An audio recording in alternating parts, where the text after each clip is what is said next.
Josh Jeanette. Justin. Justin. Another J? Mike. Mike. I know, he broke us all up. Come on,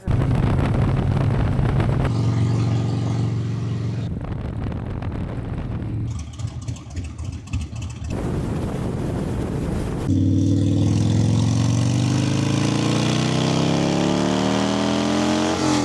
Welcome to the channel. My name is Josh. This is Justin Fox of Ride to Escape Manufacturing. This is the first official rider spotlight. We're going to chop it up and figure out a little bit about them. Awesome. The first question we have is, how did you get into riding? Yeah, man. So whenever I was young, my whole family's been into motorcycles pretty much my whole life. My dad had a Harley growing up. He had like early 90s road glide. He used to take me for rides on all the time. My fondest memories is like riding on the back of his bike. He used to say that's what used to put me to sleep whenever I was a little kid. Yeah. So actually he lived in Charlotte at the time. He would take me around 277 like at nighttime, and he said by the time we got back to the house, like I'd be asleep. So man. And then you know, I always wanted a motorcycle whenever I was younger. My neighbor, he got a like a little Coleman mini bike for Christmas one year, and you know, we took turns like riding on it and stuff like that. And ever since then, like I've always been hooked. I always rode everything two wheels, like bicycles and stuff like that. But he was the one that really got me into it, my pops, and eventually he ended up buying me a dirt bike. It was a little big for me at the time. It was something, you know, I definitely grew into, and I think that's what his mindset was I was going to grow into it. Yeah. But yeah, I just remember, you know, having to climb up on that thing and, you know, climb off of it too. Whenever I had to get off of it, like right up to a tree, put it on the side of a tree and then get off of it. Sometimes I'd miss the tree and, you know, fall off, Yeah. But that's what got me into it. My pops and my family all together. My aunt, she was part of the CBA, Concerned Bikers Association, for a long time. Yeah, just always been around for sure. What was your first bike? Yeah, well, first, I guess, two wheels with a motor would be that dirt bike that I was mentioning that my pops got me. Oh yeah. Yamaha 125. Like I said, really wasn't, it's really not that big of a bike, but at the time it was big to me. Yeah. I was probably 8 or 9, I believe, around that age, I'm not exactly sure. My official road bike was a 1974 Harley Ironhead. That was the motorcycle that had the right shifter. So that took some getting used to. I've always liked something that gave me a little bit more of a challenge to ride. Like one of my bikes now, it's got the jockey shift, foot clutch, so it gives it a little different feel. But yeah, man, that Ironhead, it troublehead is what it was, for sure. But it was fun, you know. I learned how to work on motorcycles with the dirt bike and with you know, the Ironhead as well. Definitely. Yeah, that was the first one, man. It was fun. Sick. What kind of riding do you like to do most? Oh man, pretty much all of it, but I like 2-lane back roads. If those 2-lane back roads include some mountain ridges and, you know, some mountains in the background, I'm definitely up for that. But anything away from traffic. If I can just get on 2-lane back roads, there's nobody else around, I can just cruise, not have to worry about anything, then that's, you know, that's where I like to be. Definitely. Do you have a favorite spot or route that you like to ride time and time again? For sure. I would say Lake Lure, North Carolina, Chimney Rock area. That whole ride up through there, coming from the Charlotte area or coming from Asheville, like that whole ride is amazing both ways. Got good curves, got good scenery. The little town of Lake Lure is amazing. Chimney Rock is amazing. Cool little shops everywhere. You get to hike up, you know, onto Chimney Rock. Great outlook. Actually got married there, so you know, my dad was a police motorcycle cop there. He was the first one ever there, which was pretty cool. So whenever I was younger, I used to always go there.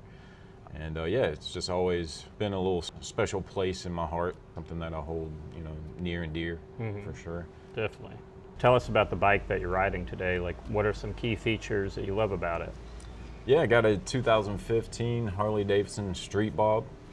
Everything that I've done to it, I've kind of set it up to where I would be comfortable, plus give it that performance club style look to it that I really like. Yeah. Whenever I first got it, it was, I would say, old manned out. It had the forward controls on it, had like the clear windshield, had some like little ape hangers on it, little, I think they're the stock ones that come on them, like a 12-inch. Little solo seat that came on it. Ended up putting the mids on it, doing the 2-in-1 exhaust, doing the T-Sport fairing on the front, doing some T-bars on it that rose up a little bit, put you in a good position. Did the Lapera seat on there. Back support is a must. I got the sissy bar on there to strap luggage or, give some back support to the lady. Yeah. Also put like a tag bracket. I think it's like Custom Dynamics, maybe. Don't hold me to that, but yeah, it brings the fender coverage a little bit lower to help with like the rooster tailing and throwing up dirt and dust and all that. Definitely. I got the thrashing bags on there. That's a must. The little saddle bags plus the bar bag.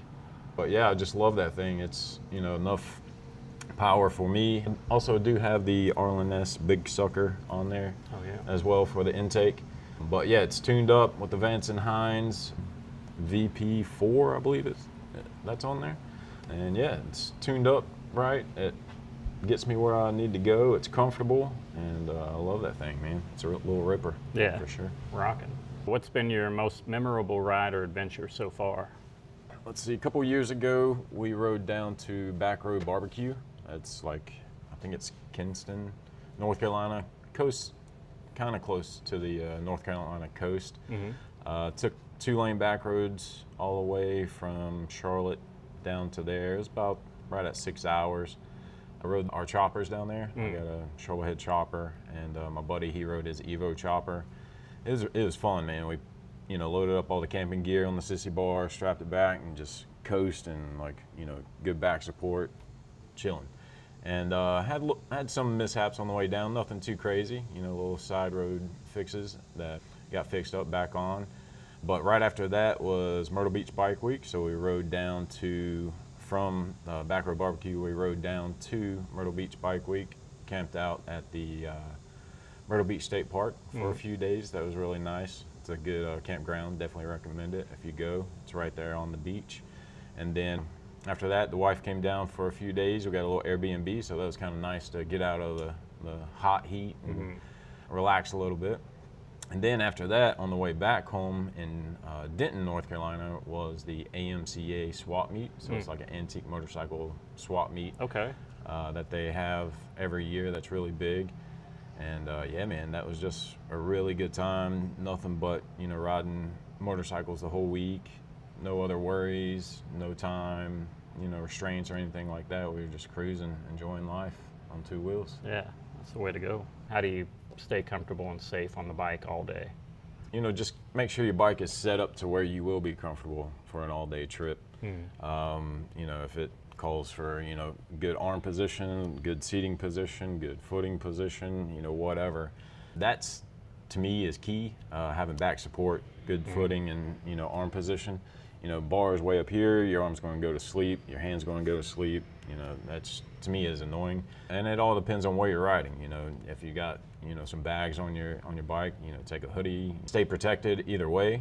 Sun protection, even if it's overcast, just remember that UV will get you. Yep. Me being ginger, I know that all too well. Same. But yeah, man, just make sure your bike is set up to where you can cruise and be comfortable regardless.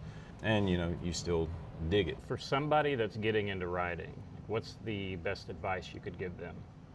Yeah, get the bike that you're into. Like, don't worry about what's cool, what's popular, or whatever. If you're stoked about it, get on it and rip it. You know what I mean? Definitely. Make sure that, it's not anything too crazy to work on, I would say, for your first bike, to where you'd have to take it to the, dealership every time. Oh, yeah. I mean, that can definitely, if you got the money, hey, that's on you. Do your thing. But For real. Do you have any dream rides or destinations you'd like to get to someday? Oh yeah, for sure. I mean, there's a ton. I've been talking about doing like a Key West run.